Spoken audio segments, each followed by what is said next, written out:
Bismillahirrahmanirrahim. Assalamualaikum warahmatullahi wabarakatuh.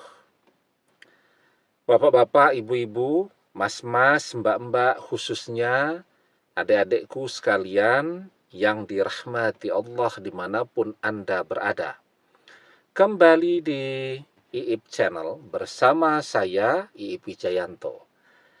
Kali ini kita akan membahas tema ngamuk-ngamuk gak jelas, suka merintah-merintah, buka tutup blokir media sosial, tanda mantan masih jodohmu. Ya. Nah, jadi ada satu fase ketika perpisahan itu terjadi dan mantan menunjukkan perubahan yang sangat dahsyat.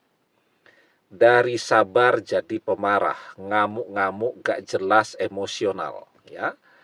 Dari orangnya sangat lembut sekarang jadi kasar, suka bertengkar, ya, dan seterusnya. Tetapi sebenarnya itu adalah pertanda yang sangat baik jika perpisahan ini bukan perpisahan selamanya. Perpisahan ini justru tanda bahwa kita dan mantan akan kembali bersama selamanya. Nah, jadi seperti yang di judul tadi. Setelah perpisahan itu terjadi, mantan yang pertama, hobinya ngamuk-ngamuk gak jelas. Asal ketemu kita, pasti bawaannya ngamuk-ngamuk gak jelas dan selalu ngajak bertengkar. Kenapa demikian? Ketika orang masih mau ketemu, nah itu yang paling penting tuh. Kalau mantan betul-betul ingin melupakan kita, betul-betul serius pengen berpisah, maka dia tidak mau ketemu kita lagi. Ya, sudah, setelah perpisahan itu terjadi, dia akan menghindar, dia akan menjauh, dan dia akan memulai hidupnya yang baru bersama pasangannya yang baru. Tapi ini mantan tidak. Dia tidak menunjukkan tanda-tanda akan mencari pengganti. Malah sekarang itu sangat terlihat ya, sibuk banget dengan kita. Masih mau ketemu kita, walaupun setiap ketemu bawaannya selalu ngamuk-ngamuk gak jelas. Ngobrol apa saja, ngomong apa saja, bawaannya selalu marah-marah. Tapi mantan masih mau ketemu. Itu sudah kabar yang sangat baik, yang menunjukkan kalau mantan masih mau ketemu kita, artinya mantan masih menyayangi kita, mencintai kita. Kalau sayang dan cinta, kenapa isinya marah-marah terus? Ya namanya juga orang sedang emosi. Orang berpisah biasanya karena faktor emosi. Ada fasenya di mana gelombang itu tinggi ya. Kalau kita suka ke pantai ya. Saya dulu kan anak pantai juga ya, karena rumah orang tua saya dekat dengan pantai. Cuman jalan kaki itu 10 menit. Sekolahan saya pada saat SD itu dari pantai itu ya sekitar 5 menit jalan kaki. Jadi di bagian atas, nah kalau mau ke pantai itu turun ke bawah. Jadi ya hampir setiap hari aktivitas ya di pantai itu. Main bola, berenang, ya macam-macam. Pokoknya di pantai terus. Jadi kita hafal betul dengan karakter pantai. Jadi pantai itu ada fase di mana gelombangnya tinggi sekali ya. Tapi ada fase di mana gelombangnya akan tenang kembali. Nah, jadi kira-kira seperti itulah. Jadi ketika mantan sedang emosinya tinggi, maka apa yang harus kita lakukan? Kalau menghindar dari dia, dia mau ketemu, malah tambah ngamuk. Maka yang kita lakukan, dengarkan. dan tidak usah dijawab. Senyum saja, dengarkan dia marah-marah. Karena kalau kita jawab, nanti akan menambah emosi dia. Ya, tambah ngamuk, tambah rame. Maka dengarkan. Ya, dengarkan, dan ketika emosinya bisa tersalurkan semua, maka secara alami, ya, perlahan-lahan emosi itu akan reda dengan sendirinya. Jadi kalau gelombang itu lagi tinggi, jangan dilawan, jangan nekat. Ya, gelombang itu kekuatannya luar biasa tuh kalau kita naik perahu, naik sampan, bahkan naik kapal sekalipun.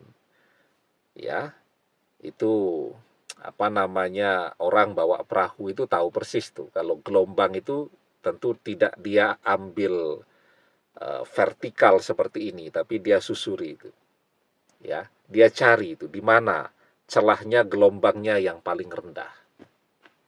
Kalau dia hantam saja pakai perahu kecil pula, ya hancur lebur. Nah, maka ketika gelombang ini sedang tinggi, biarkan saja. Maka kita diajarkan man kana yu'minu billahi wal yaumil akhir falyakul khairan aw liyasmut. Barang siapa yang beriman kepada Allah dan hari akhir, hendaklah dia berbicara yang baik-baik. Jika tidak bisa, maka diam menjadi lebih baik. Ya. Jadi kalau mantan lagi emosi itu, ya dia memang memancing kita untuk menjawab agar bertengkar, karena dengan bertengkar itu dia merasa puas. Nah, maka diam menghadapi mantan yang sedang emosi itu jauh lebih baik. Kenapa? Karena kita punya tujuan yang baik untuk kembali bersama dia. Agar emosinya reda, maka dengarkan kemarahannya. Karena sesungguhnya dalam marahnya itu curhatnya banyak tuh. Ya, kekecewaannya kepada kita, dan itu juga penting ya untuk kita pribadi introspeksi diri untuk berubah agar menjadi lebih baik seperti apa yang dia harapkan. Nah, itu yang pertama, ngamuk-ngamuk gak jelas. Yang kedua, suka merintah-merintah. Ya, dia ngatur hidup kita. Seharusnya kan kalau orang sudah pisah ya sudah. Tapi enggak, mantan masih ngatur hidup kita, merintah-merintah. Jangan boros. Wah, itu kan merintah tuh. Kan seharusnya ya duit kita ya suka-suka kita dong. Mau kita manajemen dengan boros kah, foya-foya kah, berhemat kah, ya suka-suka kita. Tapi mantan tidak.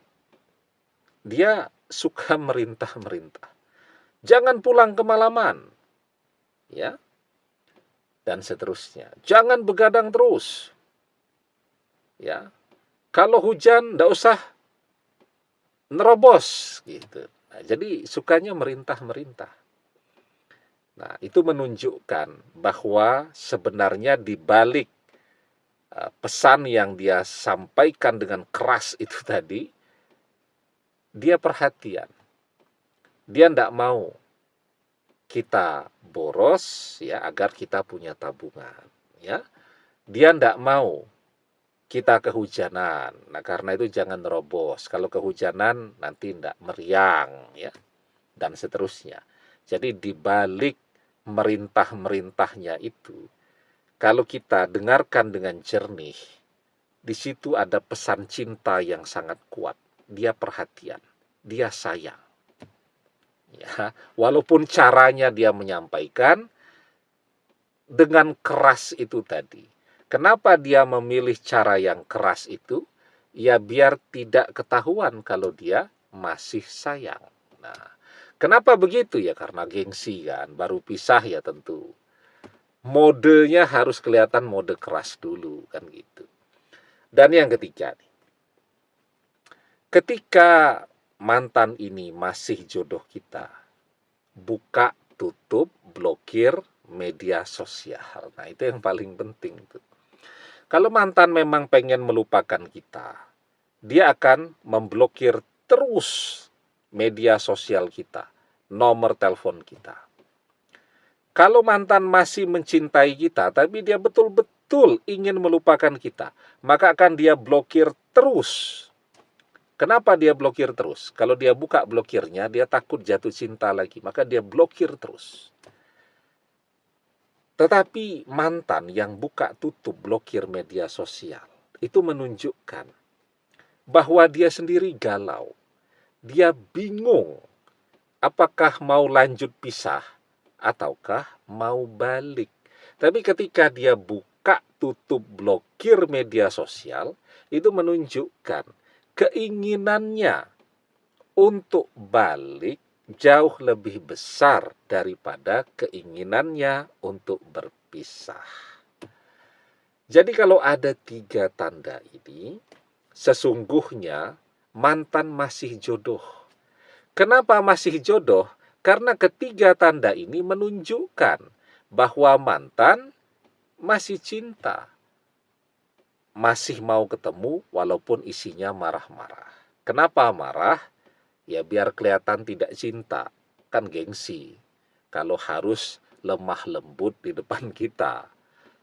Yang kedua, merintah-merintah, ngatur hidup kita. Itu tanda bahwa dia masih cinta, masih sayang. Yang ketiga, buka tutup blokir media sosial kita. Itu tanda dia masih kangen, artinya masih cinta. Kalau dia masih cinta, kita masih cinta, insya Allah berjodoh. Almar'u ma'a man ahabba wa anta ma'a man ahbabta. Seseorang akan bersama dengan orang yang ia cintai. Dan engkau akan bersama dengan orang yang engkau cintai. Demikian, semoga bermanfaat. Wallahu a'lam bissawab, billahi taufik wal hidayah. Assalamualaikum warahmatullahi wabarakatuh.